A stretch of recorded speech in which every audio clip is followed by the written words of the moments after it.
Assalamualaikum warahmatullahi wabarakatuh. Perkenalkan, nama saya Aras Fadilah. Saya adalah salah satu mahasiswa Fakultas Hukum Universitas Syahkuala yang tergabung dalam kelompok 435 KKN tematik COVID-19.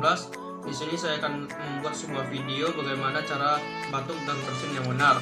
Tujuannya adalah untuk mengedukasi masyarakat di sekitar, terutama masyarakat di desa saya, yaitu Desa Kaju.